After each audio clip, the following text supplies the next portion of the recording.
Hello friends, আজকে আমিও চলে এসেছি সেই ভাইরাল গোলাপজামুন কেকের রেসিপিটা নিয়ে। কেকটা খেতে এত দারুণ হয়, সত্যি না বানালে বুঝতে পারতাম না। তো আজকে আমিও ট্রাই করেছিলাম এই কেকের রেসিপিটা, তো তাই তোমাদের সাথেও শেয়ার করলাম। কতটা সফট হয় কেকটা আমি বানানোর পর বুঝতে পেরেছি, আর খুবই টেস্টি একটা রেসিপি।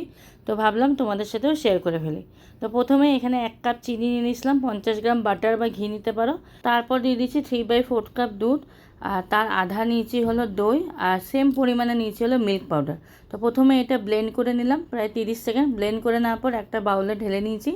তারপর আগের থেকে ছেঁকে রাখা ময়দা আমি ওটা পুরোটাই দিয়ে দিচ্ছি 1 কাপ, আর ময়দার অর্ধেক দিচ্ছি হলো সুজি দিয়ে এখন ভালো করে কিছুক্ষণ মিক্স করে নিতে হবে। তারপর একটু এলাচের গুঁড়ো দিয়েছি, 1 চামচ দিয়েছি গোলাপ জল, আর আগের থেকে কেশর ভিজিয়ে রেখেছিলাম একটু জলে, ওটা অল্প দিয়ে দিয়েছি। দিয়ে ভালো করে মিক্স করে নেওয়ার পর কিছুক্ষণ আমি এটা 10 মিনিট মতন রেস্টে রেখেছিলাম, কারণ সুজিটা একটু ফুলবে তাই জন্য।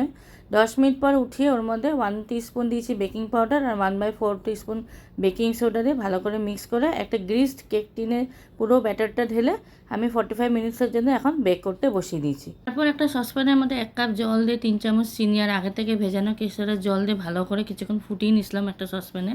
ফুটিয়ে নেওয়ার পর একটু আঠালো হলে বন্ধ করে দিতে হবে। তারপর এদিকে 45 মিনিটস পর কেকটা নামিয়ে নিয়েছিলাম। একটা ফর্ক দিয়ে পুরোটাই প্রিক করে নেওয়ার পরে গরম সুগার সিরাপটা পুরোটাই ঢেলে দিয়েছিলাম।